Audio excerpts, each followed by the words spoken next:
a gender-neutral name. That's because we don't know what my gender is yet. But I digress. I'm here to introduce the documentary that these fine students from Algonquin Road Public School have put together for you. Can you believe that they are the reason I'm alive? Pretty cool, eh? Well, now it's time for them to tell you about their self-contained, school-based micro-hatchery. So sit back and enjoy the documentary. Let's start with setting up our hatchery. Take it away, kids! Hello, this is the setup of our hatchery. We had to get all the parts of the tank from Mr. Frappier's truck.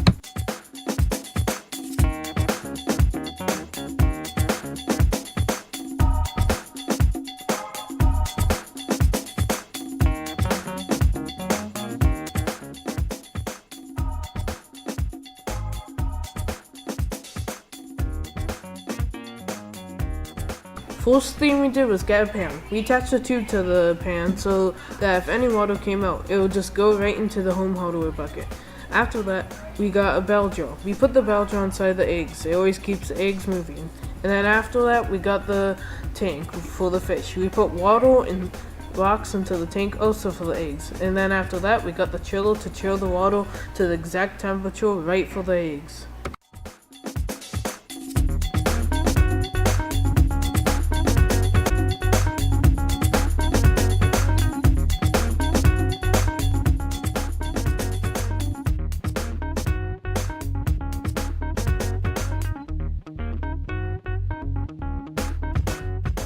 Now back to you, Frankie the fish.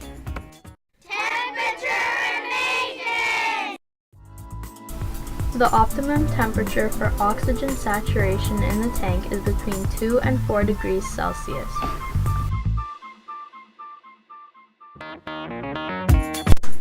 As shown in the setup, there is a bell jar with eggs in it. But what happens when the fry hatch? Tumbling around for days and days would kill them. So how did the fry get transferred to the tank? It's actually quite simple. We use the tube to get the fish and the eggs out of the water and transfer them from the bell jar to the tank and vice versa. As you can see in the video right now, it shows you how to use it. This tube can be used to transfer fry, but it could also be used to take the dead eggs and dead fry out of the tank.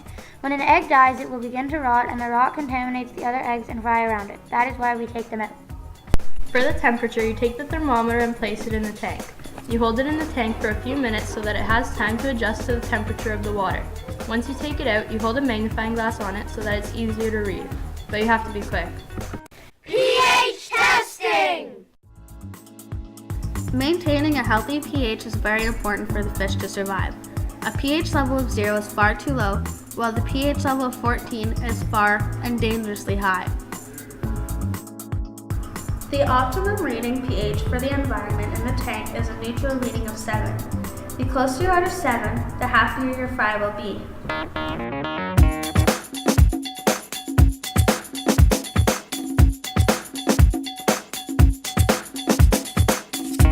To ensure our fish would survive in their environment and we had as many eggs hatched as possible, we did an operation called pH testing. This can also be called potential hydrogen testing. This measured the molar concentration of hydrogen ions in the water.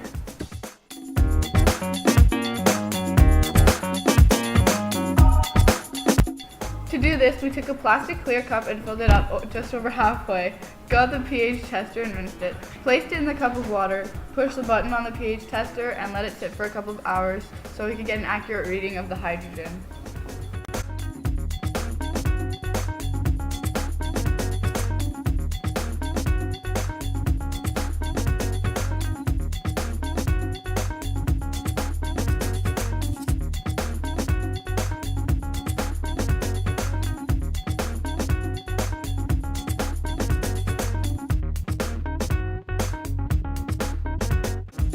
To remove impurities and maintain the health of our system, we removed all the foam floating at the top of the water. This foam contained waste and toxins that we didn't want to harm our fish. Oxygen saturation! Hello, and welcome to Micro Hatchery Airlines. During your flight today, should there be a sudden drop of oxygen saturation, an oxygen mask will automatically drop right in front of your eyes. Properly place the mask on your face and gills to maintain proper oxygen levels. Thank you and enjoy your flight on Micro Hatchery Airlines. We're going to explain to you how this machine records oxygen saturation and the water temperature. Recording oxygen saturation in the water is part of the process that students have to take care of. We record the statistics on a regular basis. This machine gets a read on the percentage of oxygen saturation of the water. It also records the water temperature. Once the temperature stabilizes, we can calibrate the oxygen sensor. This oxygen sensor collects the data that is displayed on the machine.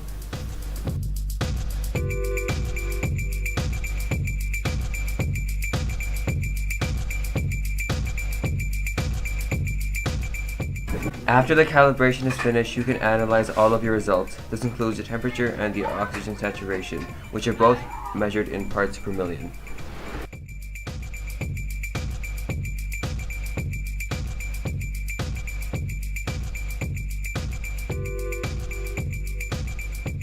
Once we're finished and have gathered all of the statistical results, we carefully dry the oxygen sensor and put it away.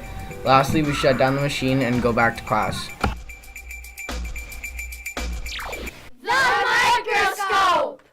Hello. The students at Algonquin took pictures and videos of me and my friends under a microscope so they can see how we grow. To turn the microscope on, you have to turn on the light button, which is located on the lower right side of the microscope. Then turn on the computer and go into the program called TubeView that runs the camera. After that, put the fish on the petri dish using a tube. Then put it under the microscope lens and focus it using the knobs on the side of the microscope. The knobs are coarse and fine focus. There are also two knobs to move the petri dish so that you can see it under the lens. On the top of the microscope there's a camera that you can twist to rotate it.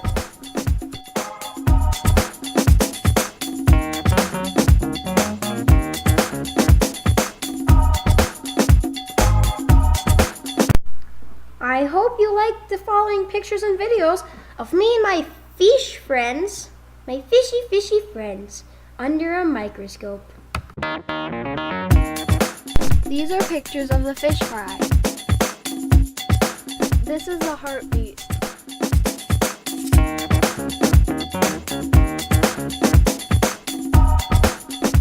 This is the blood flow.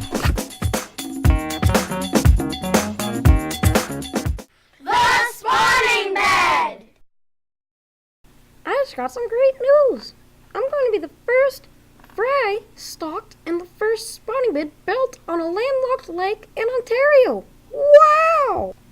For the past few years, grade 8 students at Algonquin Road Public School have been helping to build and maintain an experimental spawning bed on Lake Broder 23. So are we. I can't wait to move into my new home. Let's take a look at where I'm going to live. Here are the Algonquin students working on the experimental spawning bed project at Lake Broder 23. Building the spawning bed is the final step needed to completely rehabilitate this formerly dead acid lake. A few decades ago, this lake was destroyed by acid rain created by local industry. Now it is ready for the introduction of trout fry that will imprint on the spawning bed and return to spawn when they mature. Lake Broder 23 will have been transformed from a dead acid lake to a lake with a self-sustaining population of brook trout. We are very proud to have contributed to the rehabilitation of this lake.